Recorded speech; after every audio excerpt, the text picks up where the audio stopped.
ہمارے سے بڑا کوئی کمزور کم ظرف کوئی نہ ہوگا۔ وہ لوگوں روزانہ کل خانیوں میں جاتے ہیں، قرآن خانیوں میں جاتے ہیں، اللہ اکبر، جب دعا کے لیے ہاتھ اٹھتے ہیں کوئی 4 قرآن کا کاغذ دے دیتا ہے، کوئی 5 قرآن کا کاغذ دیتا ہے۔ کتنی بدبختی کی بات ہے، ہم نے پڑھ کے دوسروں کی بخشش کا ذریعہ بنا دیا، خود پڑھ کے جنت میں جانے والے نہ بنے۔ حضرات ایک ضروری اعلان سنیے، یہ اعلان کب ہوتا ہے؟ مولانا عبد الحنان صاحب کرے گا، میرے عزیز علماء کرام کریں گے، اگے ہو کے چوڑا چوڑا سینہ کر کے کریں گے۔ حضرات میت کے وارثوں کی طرف سے اعلان ہے، اگر کسی نے ان کے والد گرامی رحمت اللہ علیہ سے کسی نے کچھ لینا دینا ہو، مرنے کے بعد تدفین کے بعد ان کی اولاد سے رابطہ کر لے۔ ان کے 4 بچے کہہ رہے ہیں اپنے ابا کا دین ہم دیں گے، لین دین ہم کریں گے۔ جب یہ اعلان ہوا قبر نے جھٹکا مارا، میں نے جھانک کے دیکھا، میت نے مرنے والے نے اپنے کفن میں سے منہ نکال کے کہا یہ اعلان کس نے کیا؟ میں نے کہا تیرے بیٹے رشید نے کیا، رفیق نے کیا، تیرے بیٹے انور اصغر نے کیا۔ میت نے چگھاڑ ماری، رو کے کہنے لگی ان بدبختوں کو کہہ ان کا حق تو بعد میں دینا، پہلے میرا حق تو مجھے دے دو۔ میں نے کہا تیرا حق تجھے کیا دے؟ کہ جب انہوں نے مجھے قبر کے اندر میری قبر کے کفن کی تنیاں پکڑ کے جب مجھے قبر میں کلمہ شہادت کا نعرہ لگا کے اتارا، اللہ اکبر، قبر میں گرنے کی دیر تھی، یہ تو پٹے سلیٹے رکھنے میں مصروف ہو گئے۔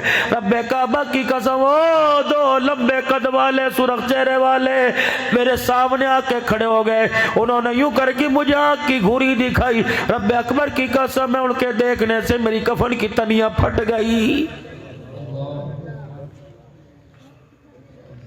عبد الحنان یہ کوئی پھول لے کے نہیں آئے، کوئی شربت لے کے نہیں آئے، کوئی روٹی لے کے نہیں آئے۔ عبد الحنان بڑے بڑے سوٹے ہاتھ میں لے کے آئے ہیں۔ ان کا ارادہ اچھا نہیں لگتا، میرے پہ مٹی ڈل جائے گی، ان کا رشتہ میرا ٹوٹ جائے گا۔ ابھی تو باپ کا چہرے کا، ابھی تو باپ کا کفن دیکھ رہے، باپ کا چہرہ دیکھ رہے، قبلے سے پھرا کہ نہیں پھرا۔ اور میرے بچوں خدا کے واسطے ان پر تو بعد میں احسان کرنا، پہلے میرے پر احسان کر دو، میرا قرضہ کل بھی اتر جائے گا، دینے کا جب وعدہ کر لیا معاملہ طے ہو گیا، لیکن میرے بچے اب میرے پر احسان کر کے جاؤ، جب میری قبر پر مٹی ڈال لو، پھول ڈال لو، پانی ڈال دو، دعا کر لو، پوری برادری چلی جائے پرواہ نہ کرنا، میرے 4 بچوں میری قبر کو گھیر کے بیٹھ جاؤ، چاروں طرف سے آسے پاسے میری قبر کو گھیر لو، اتنا قرآن پڑھ پڑھ کے سناؤ، اتنا درود شریف پڑھو تاکہ فرشتوں کا غصہ ٹھنڈا ہو جائے۔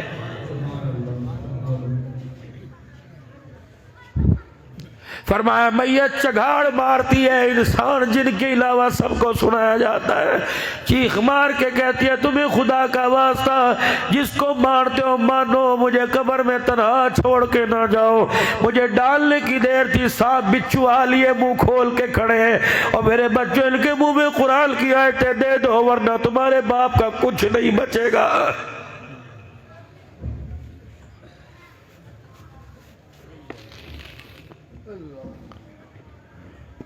باپ کی قرآن خالی پہ بڑی دنیا آئی تھی، 30 دیگے کھا کے گئی۔ اللہ، 30 دیگے کھانے والوں سے پوچھو جو کہہ رہے تھے چوری صاحب کلام بخشو کلام بخشو، یہ 15 منٹ ہاتھ اٹھا کے بیٹھے رہے، انہیں سیاست یاد آئی، تیرے باپ کی مغفرت کی دعا یاد نہیں آئی۔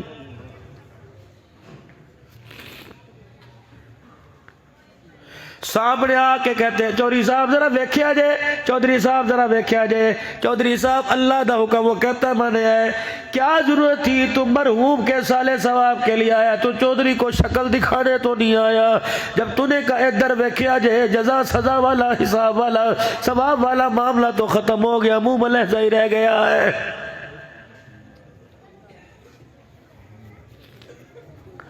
فقیر کا کام آج ہی دکھانا ہوتا ہے، فقیر کاٹن پہن کے نہیں آتا، راڈو گھڑی پہن کے نہیں آتا، ہش پپی کا جوتا پہن کے نہیں آتا، خستہ لباس میں آتا ہے تاکہ امیر کو میرے پہ رحم آ جائے۔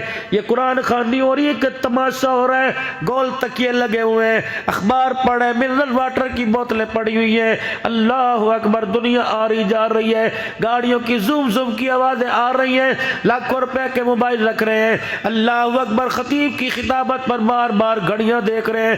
اللہ فرماتے ہیں اس بس ظالموں سے پوچھو یہ اپنے بھائی کی بخشش کروانے کے لیے آئے یا سارے کے سارے مل کے مجھے ڈرانے کے لیے آئے؟